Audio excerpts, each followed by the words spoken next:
Hey everyone, welcome to the video. Here's my cheat sheet for today's only main slate for today on DraftKings. Before we continue though, if you could leave a like, subscribe to the channel, and hit that notification bell so you don't miss out on my new videos, I would really appreciate that. You can also follow me on Twitter at ChrisPennell16, and if you'd like access to my entire MLB sheet and my Slack chat, the link is in the description below for my Patreon. And a little disclaimer, I will be heading to Vegas for the next week tomorrow. So I don't know what time I'm going to get the videos out. I'm going to be still doing the videos, but myself, I can't play DraftKings because you cannot play DraftKings in Vegas. I know that makes no sense, right? But that's just the rules. So I'm going to be still doing the videos. I just don't know what time they're going to be coming out. So it might not be the same time that you're used to, like around 11 to 12 a.m., 11 p.m. to 12 a.m. the day before.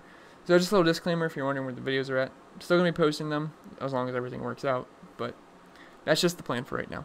So anyway, that is that. Let's get into the actual slate. So we have three pitching options: Chris Paddack, Aaron Sanchez, and Joe Musgrove. And I will say Charlie Morton is a fine play too. So let's do a little preview of the pitching sheet to see why I like these guys. And let me sort it by salary. Whoops! Oh shoot! Opened up Audacity on accident. Let me force quit that. Okay. So, up top we have Charlie Morton. I know I don't have him on the sheet, but I do want to talk about him first. He's got excellent numbers. 3.28 xFIP, 30% strikeout rate, which is first on the entire slate. 7% walk rate, which isn't terrible. It's a little high, but it's not too bad either. He doesn't allow a lot of hard contact whatsoever at 38%. 49% ground ball rate, which is really good. So, I do like Charlie Morton. It's a decent matchup versus the Mariners, who are striking out a lot versus righties at a 25% clip. Now, they do have a little bit of power, but again, Charlie Morton really doesn't give up power. So I do like him if you want to spend all the way up. And then Chris Paddack at 9,600. Now, he has some pretty good numbers this season, too. 407 xFIP, 26% K rate, only a 5% walk rate. Now, the problem with Chris Paddack is he gives up a good amount of hard contact and fly balls, which is what we don't like. But he gets a matchup versus the Rockies on the road, which we always like to target the Rockies on the road, as they're a much, much worse team when they're not in Coors Field. So if you look, if I could show you the splits, but it's going to be skewed by Coors, so I'm not. But just trust me that the Rockies are worse away from Coors, and Paddack's a pretty good pitcher. I think there's a pretty good chance he could reach 6 to 8 strikeouts, and I think we'd have a pretty good day at 9,600, and it doesn't break the bank either. You get 2,300 savings off of Charlie Morton with, I think, similar upside. And then we have some cheap guys, and Aaron Sanchez at 6,900. He's coming off that partial no-hitter. What did he go, like 6 innings versus, I don't even remember, was it the Mariners? I think it was the Mariners. And now his numbers this season are not the best. 4.53 xFIP, 20% strikeout rate. And I am looking at Joe Musgrove. 5.07 xFIP, 19% strikeout rate, 11% walk rate. Now, he gets a lot of ground balls at 47%, only a 29% fly ball rate. Hard contact's not the worst at 39%, but it's not the best either. But the thing I like is he is on the Astros now. And like I said before, when pitchers go to the Astros, they drastically improve. And that was the case the first time he was there. Now, it didn't really work for Zach Greinke, but what I really like here is the matchup and how heavy of a favorite he is in Vegas. He's a negative 240 favorite right now versus the Orioles. Now, I know it's not a good park to pitch in at Camden Yards, but he should be able to get the win here as long as he pitches good enough, which I think he can do. If he gives up a couple runs, hey, hopefully that comes with quite a few strikeouts and the win, as I really do think the Astros win this game, which I know is not a hot take whatsoever. But at 6,900, I do like that a lot. I do have him as a core play. And then Joe Musgrove, if you want to spend a little bit down. Now, he's coming off an awful performance versus the Mets, I believe, where he just got absolutely shelled. But he continues just to be too cheap, in my opinion, and we played him versus the Cardinals quite a few times, and he's had success in these matchups, and just versus a righty-heavy Cardinals team. Now, they did get Matt Carpenter back, which is a little bit of a downgrade, but overall, you want righties versus the Cardinals. As you can see, their numbers overall are just pretty low. As you can see, there's a lot of green bars there. Only a 161 team ISO, 308 team WOBA, and 89 WRC+. So I think it's a favorable matchup there. I don't mind if you want to go with Sanchez or Musgrove. I do like Sanchez a little bit better. And then you want to pair him with either Charlie Morton or Chris Paddack. I think that's going to be the way to go tomorrow. So anyway, let's get into the bats. At catcher, we have Robinson Chirinos at 4K. So you're going to see a common theme here. I love the Astros on this slate. I want to get as many as I can possible. They have a really high implied run total. And we're in a hitter-friendly park. They get that guaranteed ninth inning at bat.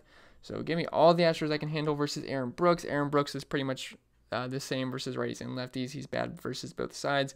And then if they can get to him quick, which I think they should, they're going to get a bad bullpen in the Orioles as well. So I think they're going to feast. And then Yasmani Grandal at 4,100 versus Pedro Payano, I think. It's not my favorite spot, but the catcher was pretty gross. And really, I just prefer to punt whenever whoever ends up starting. That's 2K. Like last night, it was Stacy or Stassi. I'm not sure how to say his name. And then Jeff Mathis was cheap too. Then at first base, we have Carlos Santana at 4,600 versus Jake Odorizzi. Now, Jake Odorizzi's been pretty solid this season. Pretty tough on lefties and righties. Decent strikeout percentage. But Vegas expects this game to be high scoring, and I can see that. And it's one of the highest scoring implied games on the slate. And, Indians and Twins both have good offenses. So don't mind Carlos Santana at this cheap price. I do think he has a couple homers off of Odorizzi. You said a couple homers off of Odorizzi before. So don't mind that. Then Matt Olson at 4,300. I love this price on him versus Reynaldo Lopez. The Athletics have a surprisingly high run total tomorrow as of right now. And Lopez, he's been pretty decent coming off the All-Star break, but he is worse versus lefties. That strikeout rate really takes a dip to the lefties. So I don't mind Matt Olson. Matt Olson's actually been reverse splits where he's better versus lefties, but he's still pretty good versus righties. And it's a pretty cheap price tag, so I don't mind using him. Then Yuli Gurriel, 5,300. He's really expensive, but he's just been hitting the ball really well. And then versus Aaron Brooks, I love all the Astros. Then we got some more Astros at second base. We have Jose Altuve, 5,400. Again, he's better versus lefties, but I want all of the Astros. I would love to get a full stack in here. If you want to go a full stack, you might be able to go Musgrove and Aaron Sanchez. So if you do those two, you should be able to get any Astro bat you want on there. And then Diaz at 4,400. Again, just another Astro bet. Sorry to sound redundant, but that's just what it is. And then Adam Frazier at 3,100. I hope he's leading off versus Adam Wainwright. And it's a pretty good matchup, especially being that cheap. And at second base, we usually like to punt second base anyway, so I don't mind going there. Adam Wainwright's been pretty bad versus lefties this season, a little bit tougher on righties. And at third base, Alex Bregman, I have him as a core play today versus Aaron Brooks. Again, just give me all the Astros in this matchup. Jose Ramirez at 4,300 versus Odorizzi. He's really cheap, and he hits righties better, so I don't mind taking a stab at Jose Ramirez. Then Justin Turner at 4,200 versus the lefty Alex Young. We know how good Justin Turner is versus lefties this season and in his career. At shortstop, we have Alex Bregman. We already talked about him. Frankie Lindor at 4,800 versus Odorizzi. His price came down. Deservedly so. Their prices should come down versus Odorizzi. But I do think this game could pop off. It's a really important game. This is for control of the division. I believe it's either one game back or now it's like a half game back or they're tied. I don't remember exactly, which I probably should know as an Indians fan. But I think they got the win tonight. Bieber was pitching really well when I started making my sheet. I have not looked yet. But yeah, this is a really important game, so both teams really need to get the win. So I can see it being like, it's kind of like a playoff atmosphere, honestly. So I do expect runs to be scored. And then we have Jorge Polanco, 4,700 on the other side. Now the Twins are on the much better side of this matchup, going in versus Adam Plutko, who is just not a very good pitcher. He gives up a lot of power to righties, but that doesn't mean that doesn't mean he's very good versus lefties either. Both sides of the plate are in play here. Unfortunately, Nelson Cruz is out, or he'd be one of my favorite plays of the entire slate, but he's out, so that doesn't even matter. Then in the high-end outfield, we have the whole Astros outfield. So that's Michael Brantley, Yordan Alvarez, George Springer. They're all in elite spots here versus Aaron Brooks. Now, if I had to pick one, I'm going to go with Michael Brantley just because he's cheaper, and I love Michael Brantley. Then we have Max Kepler, 5,400. Again, I said I like the Twin side of this game better than the Indians, and Max Kepler is one of my favorite players in the league. I play him probably more than everybody. Now, is he overly expensive? Yes, he is, but he is a monster, and Adam Plutko is not the best pitcher in the world, so I don't mind Max Kepler whatsoever.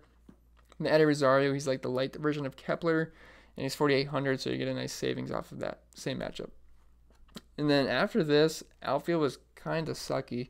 So I have Shin-Soo Choo at 4,800 versus Adrian Hauser. He's been worse versus lefties, lower strikeout rate, higher ISO, so I don't mind going with him. And then his teammate Nomar Mazara at 4,600, who's just a cheaper version of Choo. Then we have A.J. Pollock versus the lefty Alex Young. We know A.J. Pollock's pretty good versus left-handed pitching. And then in the value outfield, again, we don't have much in the cheap outfield today. I was just looking, I'm like, man, where's some good plays? But I did find a few guys that are okay, but Nothing I'm in love with. Maybe some value will pop up during the day, hopefully. But Josh Reddick at 3,600. He's gonna hit lower in the order, but just a cheap lefty versus Aaron Brooks. And then Marvin Gonzalez, 3,300. Cheap Twins exposure versus Adam Plutko. Then if we go to some of the core plays in top stacks, we have Aaron Sanchez at 6,900, Alex Bregman at 5,400, and then Michael Brantley at 5,200. I know these are really expensive guys, but it's paired with a cheap pitcher, so you guys can't afford it. Then the top stacks for me going to be the Astros, no surprise there, the Indians and Twins game, then the Athletics. I know I don't have a lot of Athletics listed, but I think it's in a decent spot versus Lopez in the White Sox bullpen, who's not the best, not the absolute worst, but they're not the best either. Anyway, guys, that's all I got for the video. Remember to leave a like, subscribe to the channel, hit the notification bell so you don't miss out on my new videos. Really appreciate that. Follow me on Twitter at ChrisPennell16. And probably the next video is going to be my NASCAR podcast with Andrew. So anyway, I wish you guys the best of luck and have a great weekend.